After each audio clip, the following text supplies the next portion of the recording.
Good morning, everyone. I'm Max Bergmann. I'm the director of the Europe-Russia Eurasia Program at the Center for Strategic and International Studies in Washington, D.C. And it is my real distinct honor to have Ambassador David Quarrey, who is currently serving as the UK permanent representative of the United Kingdom to NATO. And before we start, I wanted to acknowledge the British Defense Staff in the United States for making this event possible. And we're here to discuss the upcoming NATO Summit taking place in Vilnius in Lithuania in just a few weeks, in less than 2 weeks, actually. And so the focus of our discussion will, of course, be that.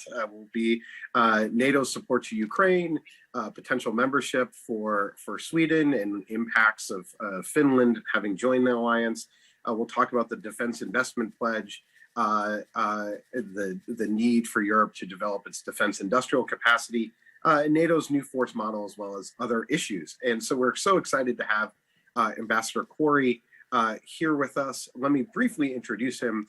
Ambassador Quarrey was appointed as the UK's permanent representative to NATO in April 2022. Before this, Ambassador Quarrey served as the Prime Minister's advisor on international affairs and Deputy National Security Advisor from 2019 to 2022, and he served as British ambassador to Israel from 2015 to 2019. He also had numerous roles before that, but we won't go into his entire bio. But Ambassador Quarrey, thanks so much for being here with us today. No, absolutely my pleasure, and good morning, or good afternoon from Brussels. Yes.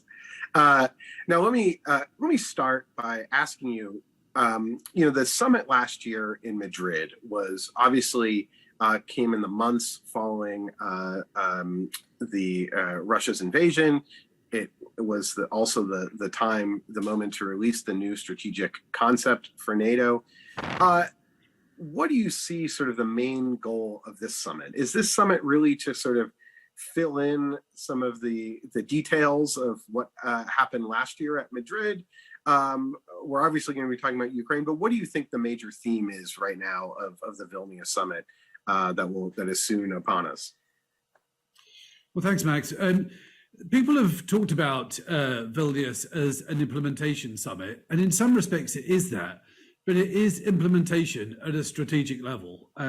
Madrid was, as you noted, a really important moment for the alliance with a new strategic concept and in reaffirming Allied unity in support of Ukraine just a few months into the conflict.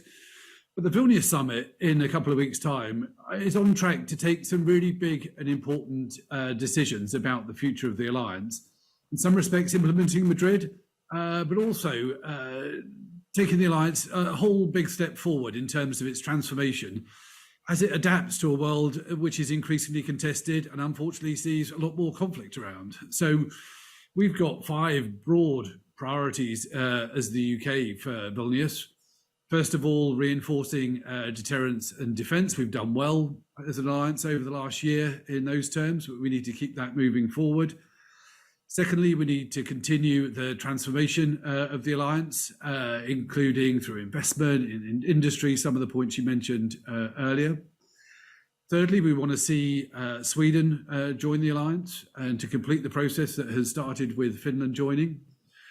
Fourthly, Ukraine, of course, will be a very big theme for Vilnius, alongside support to other partners.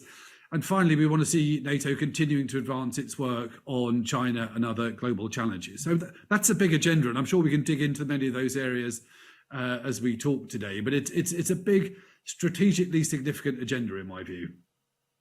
Yeah, no, clearly a lot on the table. Maybe let's start with the reinforcing deterrence and defense of the alliance, as you outlined, that being the UK's top priority. NATO last year outlined a new force model where essentially would require a major increase in the readiness of European forces, of the need to have hundreds of thousands of forces that would be ready in a fairly short amount of time to sort of defend essentially every inch of NATO territory.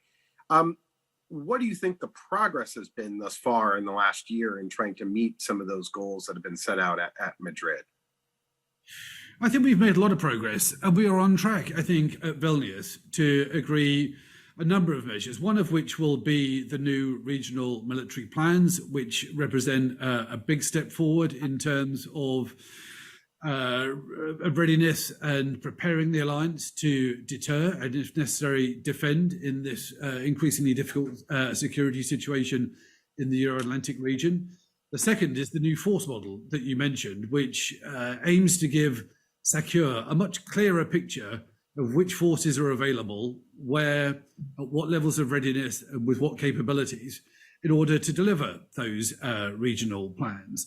Third, there'll be some adjustment to the way that NATO commands and controls as well. And if you put all three of those together, that is the most significant development in terms of NATO's deterrence and defence since the end of the Cold War. This is a big moment for the alliance. As you said, this comes with a stepping up of alliance readiness in terms of the forces available to SACEUR. We are working through that process at the moment with individual allies committing to the new force model.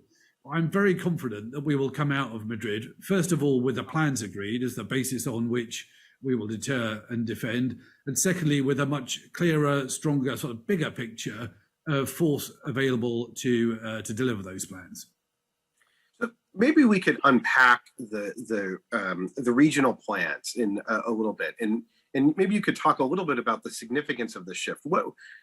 How was it done before? Why does regional planning matter, and how will that sort of impact how the alliance it works?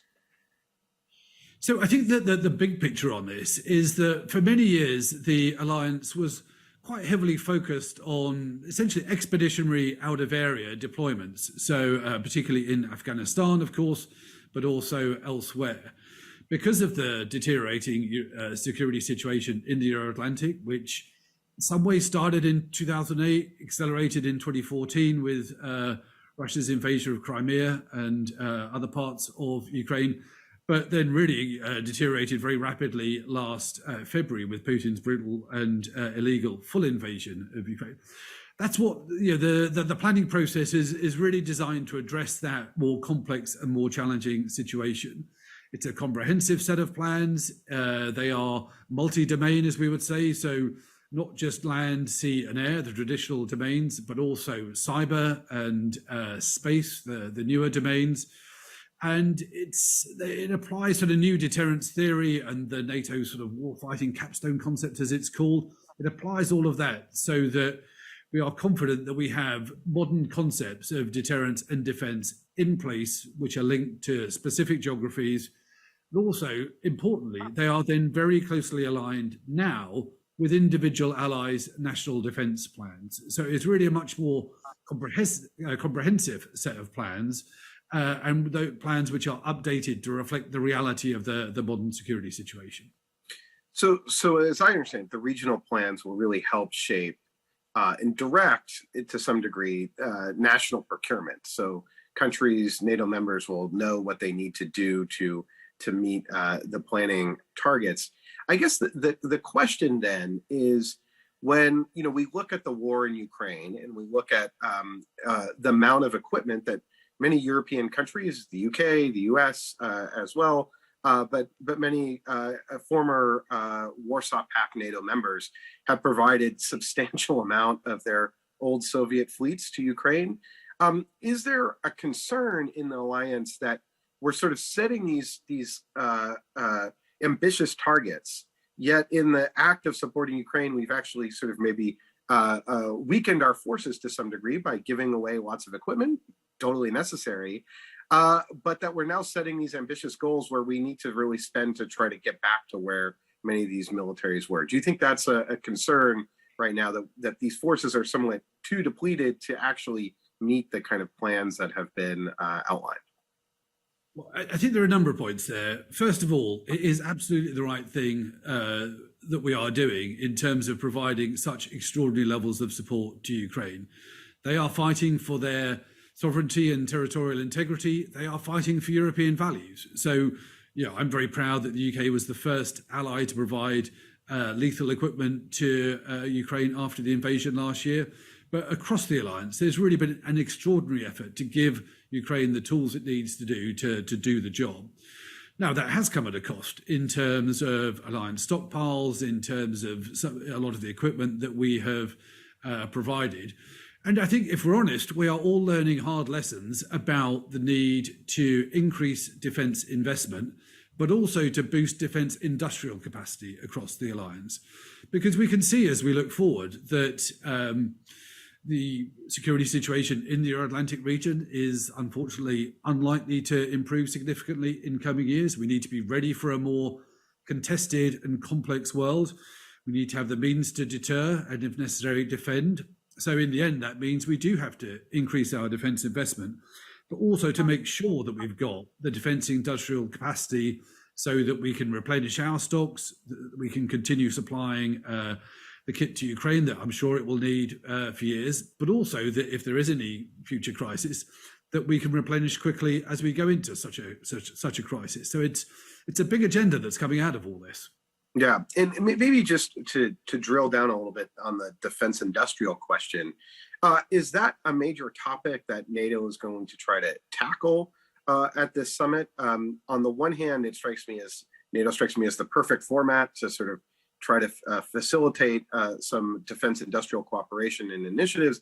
On the other hand, NATO is not a country; it's a multilateral organization, and that these then become national decisions in terms of procurement and national defense industries.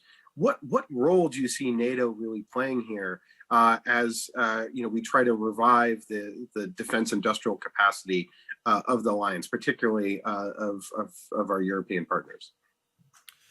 Yeah, this is absolutely one of our highest priorities for the Vilnius Summit, and we are hoping that we will have agreement on a new defence production action plan coming out of Vilnius. NATO for us is central to this agenda. It can't do everything, and actually cooperation with the EU will be an important theme of work that we do on defence industrial. But NATO really has a critical role to play, and I would highlight three particular areas. First of all, NATO should set the standards that all allies should adhere to. We've probably got worse since the end of the Cold War in adhering to the standards that are already there. So if you see the proliferation of the number of 155mm artillery systems, for example, frankly, it's not helpful that we have that proliferation at the moment, and it's hindered our ability to maintain the right kind of supply to Ukraine. So NATO's got to set standards and allies have got to observe those standards. So there's a big standard setting bit of it. Secondly, I think NATO's also got an important role to play in catalysing multinational, multi-year procurement processes. Industry is clear that they want substantive demand signal from governments, from the alliance, and they want clarity about how long we think we're going to need what kind of levels of supply. So I think another area for NATO to do will be to bring people together to say, okay, we have this kind of aggregate demand for this kind of product. Let's come together as a group of countries. Let's pool our resources. Let's send a clear long-term demand signal to incentivize our industries to invest in those areas. Then the third area that NATO's got a really big role to play on is in helping break down barriers. Most of our defence industries now rely on international collaboration and partnership, and we just must all make sure that we are doing everything to increase the prospects for that kind of partnership, and that we are not, whether deliberately or inadvertently, putting up barriers there. And as I mentioned, cooperation with the EU will be really important there. We welcome the work that the EU is doing to boost defence industrial capacity across the European Union, but it's got to be done in a way that's complementary to NATO, and certainly that doesn't put any barriers up to cooperation with non-EU allies, for example. And just maybe on that, I mean, there's been an initiative from the Estonians that now has been taken up by the EU to invest in ammunition capacity to build the 155mm mortar rounds that are so vital in Ukraine. In the UK now not being part of the EU, but there's still avenues for potential defense cooperation for UK and the EU. Do you see this as an area where there could be an avenue for greater UK-EU cooperation in the defense field.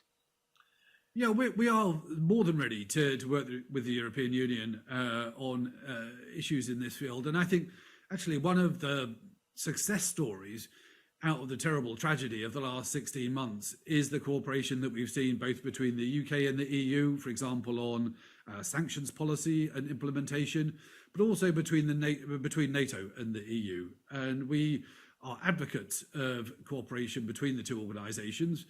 There are lots of issues that we're facing at the moment where both organisations have an important role to play. There needs to be the right division of labour between the two. And for the UK, NATO will always be paramount in terms of issues of Euro-Atlantic security. But this has got to be a team sport, given the scale of the challenge that we are facing today. So, for example, for the UK and the EU, we have applied to join the PESCO project on military mobility. That's a good practical example of what we are doing to deepen our cooperation in an area where there's a clear practical need and a route forward to addressing that need. Yeah, I would be remiss if I didn't give our CSIS a bit of a plug. We just came out with a report looking at transforming European defense and calling for a focus on integration, in which we really highlight the potential role that the EU can play in a complementary way of NATO, but using its potential access to resources through its own currency to make investments that would help fill many of the NATO gaps that exist. I want to maybe turn to a question related to maybe the third point you mentioned about breaking down barriers. One of the major initiatives that the UK is currently involved in is with the United States and Australia, the AUKUS agreement. While not involving NATO, does involve trying to sort of innovatively break down many of the barriers to technology sharing that exist not only in the alliance, but between the United States and major key partners. Do you think that process of working through AUKUS will have some lessons learned that are applicable in the NATO context? It could do. AUKUS is fundamentally important for us. It's going to be the biggest, most sensitive technology transfer process in a highly sensitive area that we've been involved in for decades, really. It's built on very high levels of trust between the three partners in the program. So I'm sure there will be lessons that we can learn there. It's not just AUKUS as well. If you look at our Future Combat Air program, which we have launched recently with Italy and Japan, that's another great example of how all of these major capability programs now, almost all of them, have a significant aspect of international cooperation. You do it with trusted partners, you learn from each other, you pool resource, you identify the needs. When we had the UK-France summit recently, again, there was commitment there to work together on deep precision strike, for example. So in all of these areas, that's why we've got to be so focused on breaking down barriers, because we all depend ultimately on that kind of international cooperation in these very important, but also often very sensitive areas. Maybe now we should pivot to talking about what I think will be the most headline grabbing aspect of the summit, and that's Ukraine, for very good reason. But the potential for Ukraine membership has been discussed. The Ukrainians are pushing it. There's many in the think tank and foreign policy community that are, taking to the airwaves and op-ed pages and pushing for Ukraine membership. What do you think are the prospects of Ukraine membership at the summit? And if they're not obviously probably likely to join in the next couple of weeks, what do you think the sort of pathway is there for Ukraine? Yeah, I mean, clearly Ukraine will be one of the priority themes for the Vilnius Summit. In Madrid last year, there was really strong allied unity behind Ukraine in the early months of the conflict, and I'm absolutely confident we will see that again at Vilnius. I think we'll probably see sort of three aspects with regard to Ukraine at Vilnius, one of which will be about just emphasizing that the closeness of the relationship between NATO and Ukraine. That relationship existed before the current conflict, is going on during the current conflict, and it will further deepen after the conflict.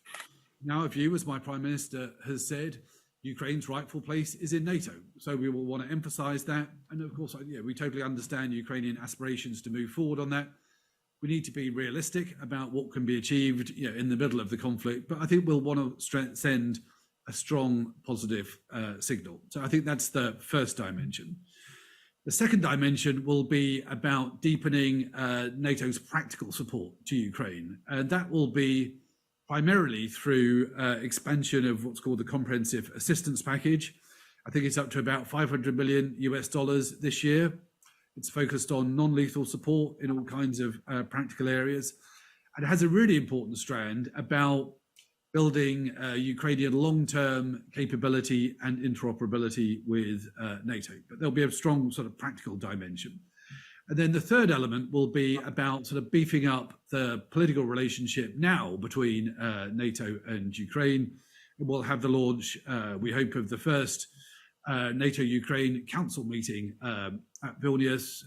That's different than the current arrangements we have. It brings Ukraine much closer to the alliance. It gives them a different level of engagement with the alliance. And it means they sit as an equal with all other NATO allies around the table, helping shape the agenda and broaden cooperation. So it's going to be a big package, I think, and that should be a really clear message to everyone about the alliance's determination to stick with Ukraine for as long as it takes. They are, in many respects, fighting our fight, and so I'm really encouraged by how resolute and united the alliance is in its support of Ukraine still. Maybe I could pick up on I think the second point that you made about the financial support for Ukraine in really providing it security assistance. It's been suggested and proposed that instead of Ukraine being sort of granted membership, which would then create complications with Article 5 and whether Article 5 would be invoked and then therefore prompting war between NATO and Russia. But that NATO and NATO countries, the US, UK, and others, sort of go toward an Israel model, the sort of relationship the United States has with the Israelis, where we provide more than $3 billion in security assistance to Israel every year. The Israelis know that they have that money coming. They can make their defense plans and defense acquisition plans around that. And that significantly helps bolsters Israel's defense such that it has a qualitative military edge in the region and helps ensure its security.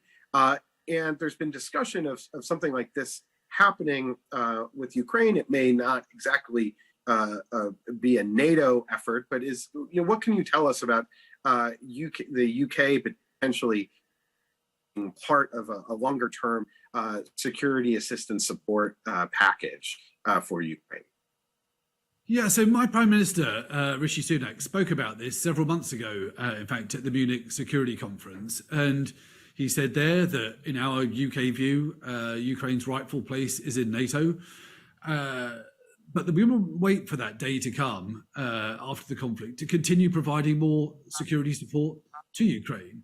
So obviously we're continuing to provide extraordinary levels of support during the conflict, but we're also interested in signaling our commitment to a longer term relationship with Ukraine, because they are likely to face a complex security situation, unfortunately, for the foreseeable future at the moment. And we as the UK started a lot of our practical security assistance to Ukraine after the 2014 conflict through Orbital. And we believe that played an important role in readying Ukraine for this horrible conflict that they are fighting at the moment. But we now want to look beyond this current conflict toward the future, when we hope Ukraine will join NATO, look at how we can give assurance of future security assistance during that phase.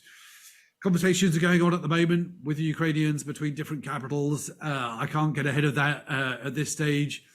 We may find out more in coming days about the precise shape of all of that, but it is an important strand of work. But the key point in it all is that we stand by Ukraine now, we will stand by them in the future, and it's all part of our resolute, enduring commitment to Ukraine and its security. Do you think, though, that there's a bit of just a challenge right now when it comes to supporting Ukraine, where, and this has been articulated by many senior officials in the Pentagon, Colin Kahl, the Undersecretary of Defense, has outlined this, I think, quite clearly, that the U.S. has allocated a lot of money for Ukraine, but this money is being spent. This money is being drawn down for the immediate needs for Ukraine's to support their counteroffensive, and ergo kind of longer term acquisition to replace, for instance, the tanks that may be used in the counteroffensive or may be damaged or destroyed, to buy fourth or fifth gen fighter aircraft that Ukraine needs to protect its skies. All these sort of longer term acquisitions that are sort of being put off for short term needs. So do we have kind of a problem where everything is focused on the short term, but we're not doing enough in the long term? Do you think that's a kind of current problem or dynamic with our current sort of security assistance support? I mean, I think it's a challenge that we need to be thinking about. And for example, the work on F16s. I mean, that's not something for tomorrow. It's about building up capability over time.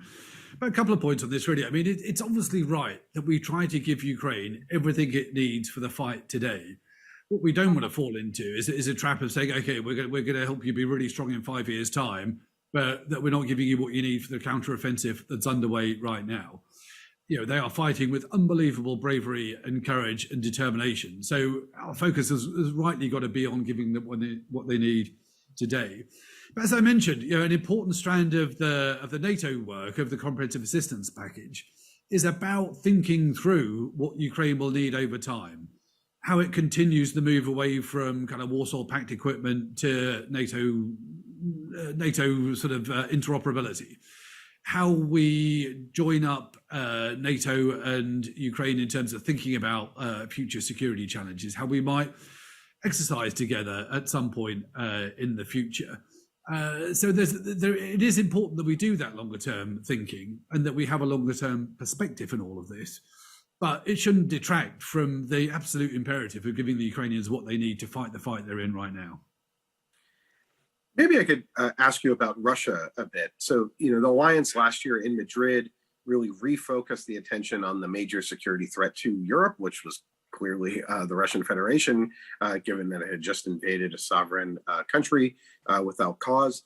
But now, a year on, and I was at the Madrid Summit last year, and you could really sense the kind of urgency and concern that Russia could continue, that if it was successful in Ukraine, could further on and further challenge the alliance. But a year on from that, we've seen the Russian military be attrited quite dramatically and suffer real defeats in the north, in Kherson, and sort of be pushed back. It just went on major counter-offensive. The Russians did a major offensive over the beginning part of this year and made almost no progress. Do you think that some countries will look at the state of the Russian military, the job that the Ukrainians are doing, and say, the urgency of the threat may be dissipated, and maybe we either don't have to spend as much, or we have more time to really prepare our forces for when Russia rebuilds? Do you think, is that playing at all in how NATO is, and how NATO or other European capitals are beginning to think about their defense forces? Not really, in terms of what I see here. As we were talking about earlier, Vilnius is on track to agree the most important transformation of NATO's deterrence and defence since the end of the Cold War. And that is based on a very hard-headed assessment, much of it set out in the strategic concept last year, of the challenge that Russia continues to pose to Euro-Atlantic security. Personally, I think it would be a big mistake to think that challenge is going to lessen over the coming years just because of what's happened in Ukraine.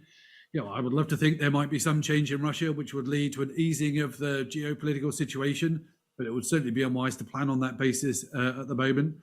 So NATO's doing the responsible thing. As you said in one of your earlier remarks, we are planning to defend every inch of Allied territory. We have got the new plans, we've got all the work on defence capability, We've got the Defence Investment Pledge, which we haven't touched on yet. We've got all the work on the industrial side. It must be the right thing to do to plan on the basis that we could be challenged at any moment, at any time, and that we have therefore the right plans in place and the right capabilities to implement those plans. But I don't hear anybody saying that we should take the foot off the gas, take our foot off the gas in terms of our planning or preparation just because of the losses that Russia's suffering in Ukraine at the moment. I think is a great segue to talk about the Defence Investment Pledge. So there, in 2014 at the Wales Summit, it was announced that all all NATO members would commit to spend 2% on defense. There's been some real tangible progress in the last decade of countries increasing defense spending, though I think the number of countries that actually hit 2% is around 7 or 8. Maybe it could be 9. I think but it's less than a third. What do you think the prospects are for NATO countries to actually follow through on spending and hitting 2%? And there's been talk of 2% now being described as the floor for defense spending within the alliance. Maybe you could talk a little bit about how you see the Defense Investment Pledge playing out at Vilnius in a few weeks. Yeah, and of course you're right. Since the Wales Pledge in 2014, there has been a very significant increase in allied expenditure on defence. We have seen a $350 billion increase in non-US allied defence investment over the last 10 years. So the Europeans and Canada, 350 billion more being invested in defence than was previously the case. But for all the reasons that we've been talking about today, we believe we've got to go further than that. The UK has been consistently over 2% for years, but all allies need to get to 2%. And one of our goals for Vilnius is that the alliance agrees that 2% should be an urgent and enduring minimum for all allies. Now, we're in the negotiations on that at the moment. I can't get too far ahead of that, but that is our goal, because as we prepare for an increasingly contested world that we are likely to see in the coming years, and as we learn the lessons from Ukraine in terms of the need to be ready to deter and defend and to build our defence industrial capacity, all of that points to us needing to spend 2% or more on an enduring basis.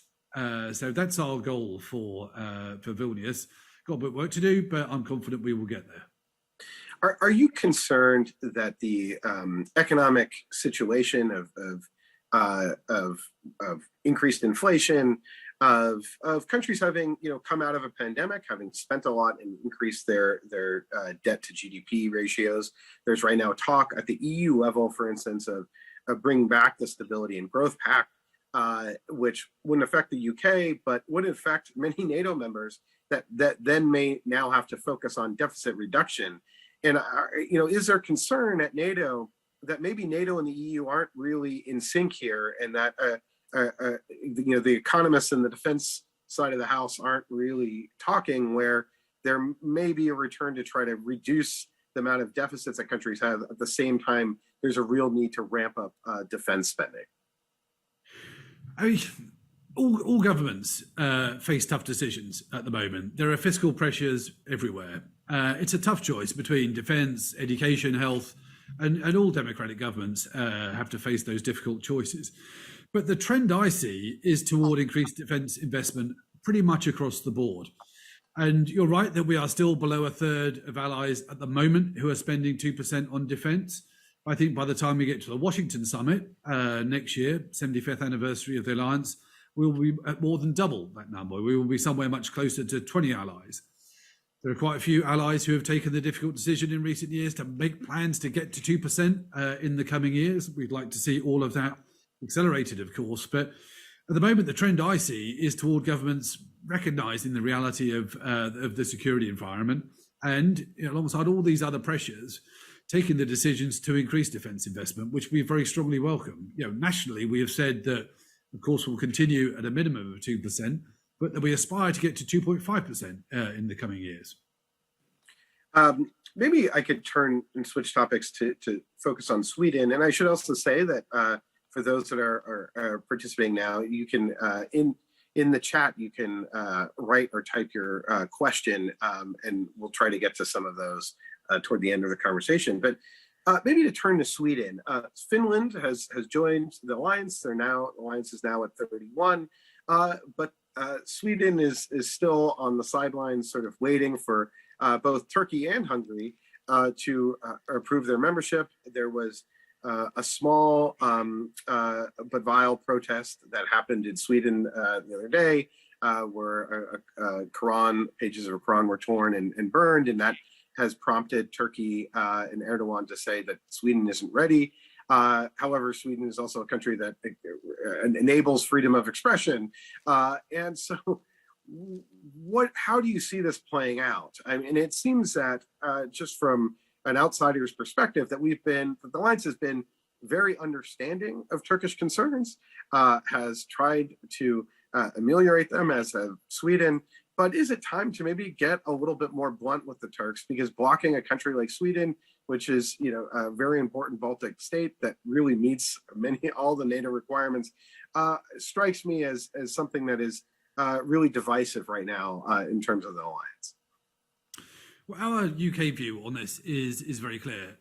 We think that Sweden, like Finland, will be a fantastic ally. We think they've got a great contribution to make to the alliance. They are a highly capable country. They have done a lot of work with NATO over the years. We've trained together, we've exercised together. As I say, they've got terrific military capabilities. They will also bring great values to the alliance as well. We obviously welcome the decision that was made at the Madrid summit last year. It was one of the proudest moments of my career to sign the accession invitations for both Finland and Sweden. And we think that Sweden has done everything that it needs to do to join the alliance. So we still very much hope that Sweden will be a full ally by the time of the Vilnius Summit. All of those conversations continue at the moment. But we really look forward to the day when Sweden becomes a full ally, because just like Finland, they will make a massive net positive contribution to the alliance. So maybe I can ask you, is the UK or are you having tough conversations with your Turkish counterpart, or maybe you're taking you're appealing to your or are you the good cop, or are there other ways that you're trying to engage Turkey to try to get this over the line in the coming weeks? Do you think there could be progress here, or do you think the Turks are really dug in? Well, Max, you won't be surprised that 12 days out from the summit, I'm not going to go into the guts of the conversations that are happening here at NATO HQ and between capitals. But yeah, we've got a fantastic relationship with Turkey and also with Hungary. There's intense conversation going on at the moment. But our goal is very clear: to get Sweden in as a full ally by the time of the Vilnius Summit. So, just not to be too much of a journalist here, but are you optimistic that there could be a breakthrough, how optimistic are you about Sweden potentially getting over the line? We're working really hard at it. I see no reason not to be an optimist at the moment, so we'll just keep plugging away. Great. I mean, one of the practical problems of Sweden not being in and Finland having now joined separately is that Finland becoming a member has real implications in how the NATO alliance does military planning. How would we support Finland if there was a conflict? A lot of just basic logistical issues that strikes me as very difficult to sort of get through and resolve when you don't have Sweden in. And so is this really impacting Sweden not having become a member, impacting NATO at a practical level in terms of how military officers right now are doing defense planning and thinking?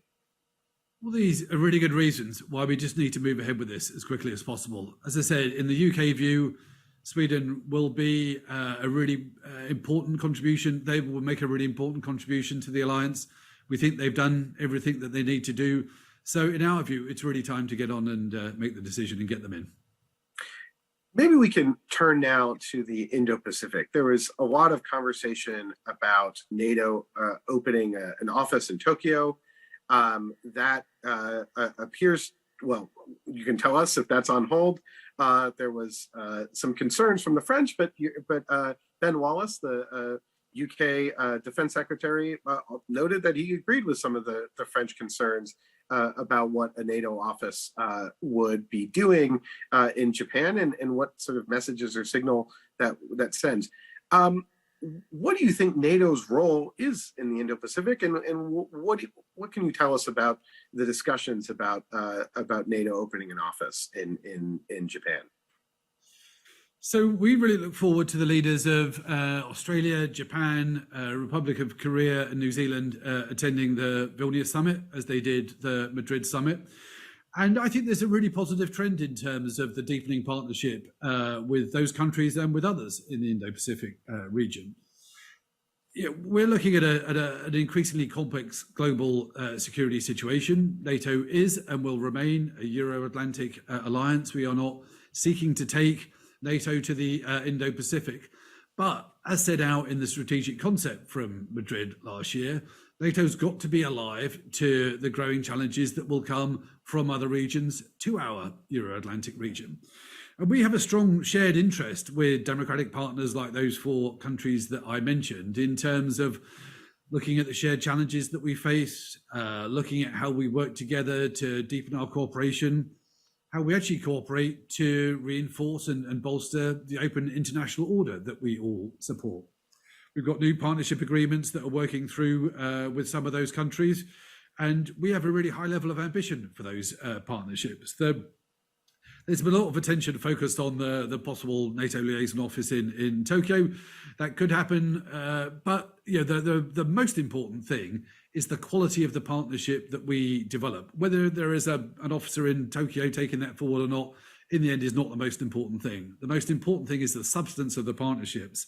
And from my perspective, those continue to deepen every year. And I think we'll see that again in Vilnius in a couple of weeks' time. And from my perspective, it seems a little bit that the United States, the Biden administration, at least coming to office, really encouraged NATO to think more about China, about the threat and challenge that China poses. And there's been a lot of focus here in Washington on the potential threat China poses to Taiwan. Is that at all becoming the Taiwan issue? Is that being discussed at NATO at all, or is that one that is more done at the sort of national capital level? I mean, what I would say about all this is that we've got a lot of work to do here in terms of understanding the sort of indivisibility of global security. You can't totally separate Indo-Pacific security from Euro-Atlantic security. So we need to talk about that. We need to talk about things like the extraordinary pace of Chinese military capability development. We need to talk about important issues like maritime security, energy security, which affect all of us, both NATO allies and our Indo-Pacific partners. But so we're not trying to take NATO into the Indo-Pacific. It's about understanding those broad challenges that we all share. A lot of these sensitive conversations will happen between capitals, but there is an important role for NATO in understanding how it can boost Euro-Atlantic security by understanding that broader global picture, and then deepening our practical partnership on things like maritime security, I think, is a good example. And the attendance of the AP4 of Japan, Korea, Australia, and New Zealand at the last NATO summit and at the upcoming one, what do you think? What benefits do you think that they are getting from observing NATO activities, and what do you think is potentially there to be learned from NATO by at least the American Asian allies? But I think there's always a value in having those leader level strategic conversations between close partners about kind of the state of the world. I think those have a value in themselves. But alongside that, I think certainly we value, and I think those countries value, the deepening practical cooperation. It could be something like maritime security, as I mentioned earlier. It could be how we deal with growing threat of cyber, for example, or how we look at hybrid threats in the modern world. And it's those areas where there's a lot of information sharing to be done, where there is kind of practical lessons learned, exchanges to be had, where there's work together to see how we can build up some practical cooperation. I think it's that balance of, first of all, having the big strategic conversations, which are important to have in this day and age, And secondly, also just building up, thickening up the practical cooperation.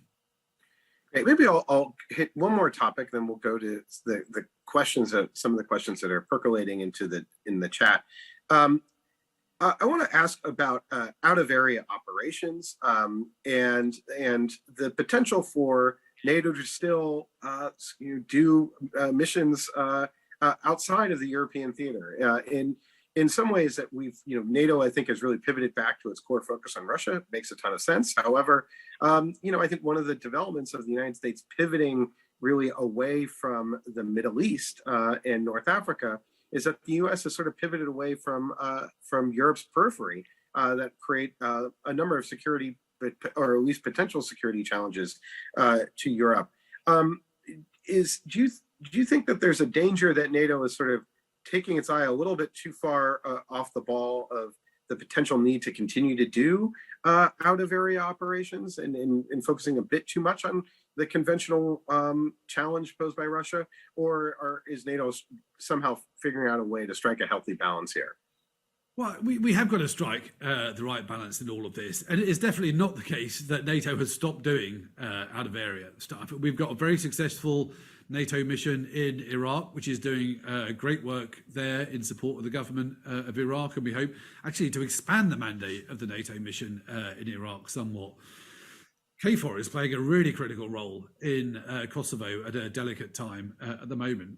But there is an important conversation to be had about NATO's 360-degree approach, as we describe it. And for example, what NATO's role should be in supporting partners in Africa, in parts of the Middle East.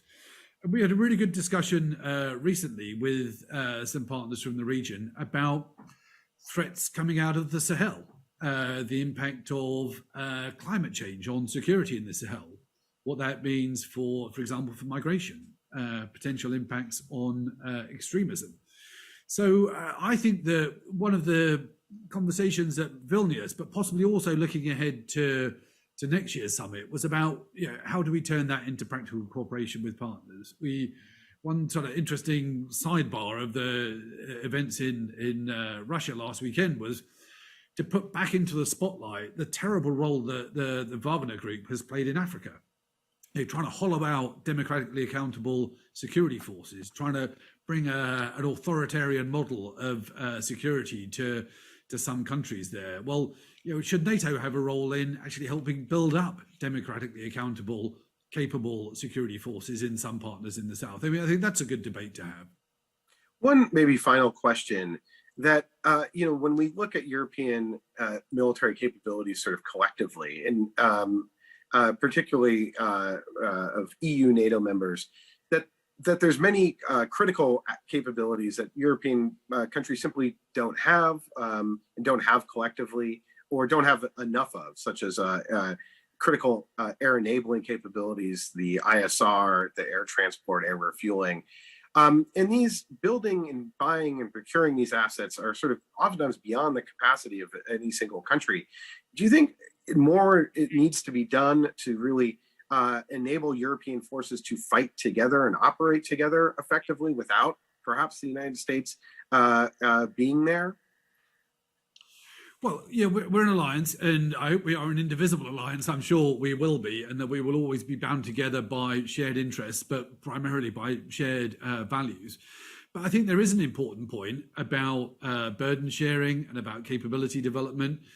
I think part of it comes back to that defense industrial agenda that we were talking about earlier. And I mentioned that, you mentioned AUKUS, I mentioned our combat air program.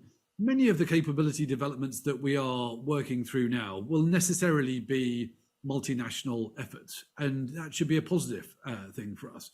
And as we look to boost European capabilities, I'm sure that will require many of us to work together. That's why one of the outcomes with the Defence Production Action Plan should be more multinational, more multi-annual procurement initiatives. So I think it is important. I wouldn't frame it in the context of the US not being here, but I think it's about Europe taking up its responsibilities in addition. Great. Well, we'll go to some of the questions from the chat. The first question I see is from Trudy Rubin of the Philadelphia Inquirer. And she's asking that, in your opinion, is the U.S. having now greenlit or approved European training of the F-16s. Is this moving too slowly, though? Should the U.S. and should European countries essentially be making a request now to transfer these items to Ukraine, and should the U.S. approve them? Is this something that will happen at the NATO summit, an announcement relating to F-16s? I'm not sure there will be any new announcement on F-16s at Vilnius. We strongly welcome the decision by various allies to be part of this. We as UK are helping out with fighter pilot training, though obviously we don't ourselves have F-16s. Now, we'd all like this to move forward quickly, but we've got to recognise, combat air, fourth generation, this is an incredibly complex operation. It comes with a massive logistics tail. Training the pilots takes months, getting ready to supply and sustain that kind of kit. It's a serious long-term endeavor. So we want it to move as quickly as is realistically possible, but it's just not a tap that you can turn on and off. Another question in the chat, and one that I should have gotten to, is could you take us into the discussion on the successor to Secretary General Jens Stoltenberg? It feels a little bit like Hotel California, where you can become SecGen, but you can never leave. Is there no consensus on a potential alternative? I saw Ben Wallace was sort of no longer kind of in the running for that role. What do you think will happen when it comes to the next SecGen, or is Stoltenberg sort of destined to sort of remain for the next year? And he's doing a fantastic job, so I think that's where I think the money is being put. But I'm curious for what your take is there. Well, he is doing a fantastic job, and he has done an amazing job leading the alliance for the last 9 years. Sorry, excuse me. He's provided extraordinary leadership for NATO through some of the most challenging years for Euro-Atlantic security in living memory. Discussion is underway at the moment about the Secretary Generalship. It's being discussed over the next few days. I can't get ahead of that discussion right now. But really, I pay tribute to Jens Stoltenberg's leadership, and he continues to have our very, very strong support. There's a question from India related to Ukraine reconstruction and the importance of reconstruction. We're talking about the security dimension here, but rebuilding Ukraine and actually maintaining Ukraine's economy is going to be critically important. And how do you see that kind of interacting with the conversations at NATO? Is it just a very separate conversation? The economic side is on one hand, sort of not brought up, or is this a major topic of how Ukraine can not only rebuild itself after the war, but maintain its economy presently? I mean, they are somewhat separate conversations, but there is an intimate connection between them. And of course, we as the UK hosted the Ukraine Recovery Conference in London last week. That generated around, I think it was $60 billion worth of new commitments to Ukraine's future recovery. It is vitally important, in our view, that we plan now for a recovery. You don't wait until the conflict ends before you start that kind of planning. It is clear that because of the extraordinary brutality of Russian tactics during this conflict, that the reconstruction and recovery needs will be enormous. Russia should bear a very heavy share of the cost of that, given its responsibility, its sole responsibility for this conflict. But it is really important that we start planning for that now. So we had the Ukraine Recovery Conference next year. Germany will host the similar event next year. But there is, of course, a close connection between this, because critical to Ukraine's recovery will be private sector investment. Governments won't do all of this. They probably won't do the majority of it. Most of the money will need to come from productive private sector investment for Ukraine's future thriving economy, we hope. Those international investors will go there if they think the situation is secure, if they are confident in the future of Ukraine. So there is a connection between these two things, and us signalling, as we talked about earlier, our unwavering support to Ukraine, both now but for the future, is also vitally important in terms of unblocking that future economic investment, which will be so crucial to Ukraine's future. Well, maybe take one or two final questions. There's a question from Lisa Aronson from the National Defense University, who's author of a really excellent report on Black Sea laying out a Black Sea strategy for the United States that we put out at CSIS, and she's asking, can you comment on how NATO is thinking about restoring and maintaining freedom of navigation in the Black Sea? Again, I think that's one of the issues that will be discussed at NATO. I mean, obviously, it's of huge concern to many allies. Yeah, we really welcome the role that Turkey is playing, that Romania, Bulgaria are playing.